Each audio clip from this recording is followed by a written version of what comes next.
Thanks for staying with us on Full View. Now, in our upcoming interview, we're talking about new legislation that deals with hate crimes and hate speech. And to help us understand more with regard to a new op-ed that is written, John Jeffrey, Deputy Minister of Justice and Constitutional Development, joins us. Deputy Minister, good evening and welcome. The Prevention and Combating of Hate Crimes and Hate Speech Bill is now before Parliament, and it creates a category called hate crimes and hate speech, as well as measures that will be prescribed to combat it. Please just give us a brief explanation of these two categories and their distinguishing factors. All right. Good evening, Imam, and good evening to everybody watching.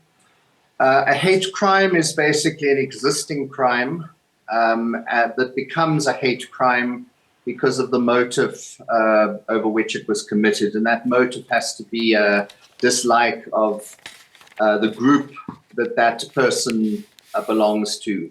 And then there's a whole lot of characteristics set out in the law, in the bill. For example, race, gender, sexual orientation, religious beliefs, those kinds of things. So it's an existing crime that becomes a hate crime because of the motive. So you'd get convicted or you'd get charged with murder as a hate crime, rape as a hate crime, assault as a hate crime. And that would be particularly if the reason you committed the crime against the person was really just that you didn't like the group that they belonged to, that they were black, that they were gay, that they were Muslim, whatever. Hate speech, though, is a new category of crimes, and that is basically the things that you say, and it's basically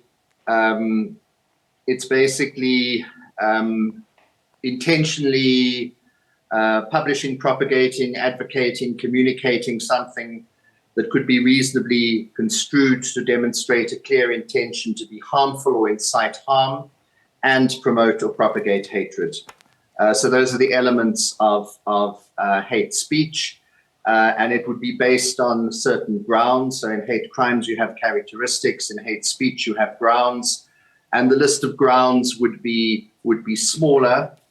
In the introduced bill, there was a longer list. We are now proposing to Parliament, who are dealing with the bill, the Portfolio Committee of Justice in the National Assembly, to limit those grounds to the more serious aspects. So, for example, obviously race, gender, religion, sexual orientation, albinism, status in terms of whether you're an immigrant or migrant, whether you're a asylum seeker, those kinds of things. So it's important, I mean, and as you read your piece, to have a standalone piece of legislation around this, because in South Africa, this is almost an organic discussion, and our laws have been evolving to kind of reflect the society that we live in right now in a post-apartheid context. Some of the arguments, and I think where the heat comes from, is what does it mean in terms of limitations around freedom of speech? Yeah, look, obviously it is a limitation of speech. Just to say, we already have a law which is crime injuria, which is a common law crime. Common law crimes are not written out in an act of parliament. They're basically developed over time. And largely the elements of criminal injuria is it's unlawfully and intentionally impairing the dignity or privacy of another person. So those are the elements that have to be proved in court. Obviously, the big gap is what happens if you don't impair the dignity of a person, but of a group of people. So in other words, you don't use the K word, call somebody a K, a black person with the K word, but you just refer to Ks, as has been done. So criminal injuria will still stay there. But we feel that we do need a statutory law, a law developed by Parliament, to basically set out the elements of the crime. Right. We have provided some kind of higher bar for artistic, creative performance or expression, scientific inquiry, fair and accurate reporting or commentary in the public interests, and proselytizing religion, where there the element is that what you say cannot advocate hatred that constitutes incitement to cause harm based on one of the grounds. So that's a higher bar for those categories. Those are particular categories that I think need more protection for free speech. So basically what it would mean is from the proselytizing aspect, you can, as a preacher in a church or on the street or going to people's door-to-door to people's houses, you can say things that are not that nice for gay people. They're going to go to hell, whatever. But you can't, the line you can't, and that an ordinary person can't say. Right. That could constitute hatred. Again, sorry? Sorry, Minister, and sorry to interject. Complete the point, and then we'll right. Whereas what a religious person would not be able to do is to say that gays must be killed. That would be crossing the line in terms of the legislation as far as hate speech for a minister of religion, or not even a minister, a person basically proselytizing the tenets of their faith. So there are contrasting points of view, and I don't want to distract us by other developments that are happening in the space on that particular point, because I want our public, our viewing public, to understand what the provisions of the law are. So there are contrasting points of view in terms of censure, and I would like for you to provide clarity on that. Some argue that with the new definition of hate speech, as advocated in the bill, it could apply even to people who might gesticulate at another person or group of people in an insulting way or causes them to be subject to ridicule. But the fact that the offender could face jail time of between 3 and 10 years seems excessive. So what are your thoughts on the correct measure of justice and what provisions are envisaged in the bill? Look, obviously, whether you're guilty or not is going to be decided on by the court. Because this is a new law, we have said that it's not any prosecutor who can decide to prosecute you for a hate crime or hate speech. It has to be the Director of Public Prosecutions, which effectively is the chief prosecutor in a province. They can delegate it to other people, but they have the responsibility. So it's going to have to be serious consideration as to whether a person is going to get charged. Once they get charged, it's going to be the court that is going to decide whether you're guilty, and if so, what the penalty should be. What we've put in the bill are maximum sentences. So in the introduced version of the bill, I think it's a maximum sentence of 3 years for the first hate speech, 5 years for the second. There's some debate around whether we should just make it one amount for regardless of the crime. But it's going to be the court that's going to decide that.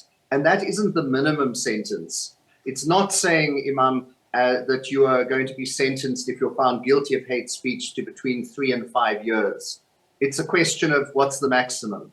So I would say in most cases, probably the person would be fined, given a suspended sentence, that kind of thing. In Vicky Momberg's case, which was criminal injuria, she did get sentenced to imprisonment, but that was because I think the court found her as sort of completely unrepentant and not actually thinking she'd done anything wrong. So it will be the courts, and you know you can postulate a whole lot of absurd cases, but those are not going to go to court. You're not going to get prosecuted for something that's clearly absurd, and you're not going to get convicted for something that's clearly absurd. Well, one of the points you've made right now ties into this last question, the view that hate speech is arguably a product of socialization and a response to the way that one is raised, and that the appropriate sanction would be one that relies on rehabilitation and behavioral change rather than incarceration. How do we strike that balance between doing the rehabilitative work, which many people would argue our country as a whole needs that moment to actually just, you know, excavate all of our demons and all of our pains and our wounds from the past so that they're out in the light. But, you know, as it comes up incrementally with people, you know, being really horrible to each other, how do we kind of transform or turn the focus on rehabilitation and behavioral change over incarceration?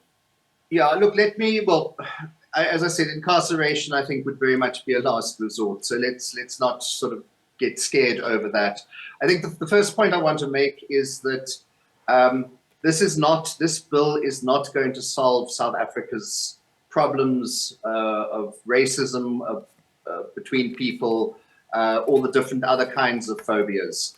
We've got to look at other programs to ensure social cohesion, to try and get into the people of South Africa and understanding that if somebody is different to you, different religion, different sexual orientation, different race, whatever, they must still be respected.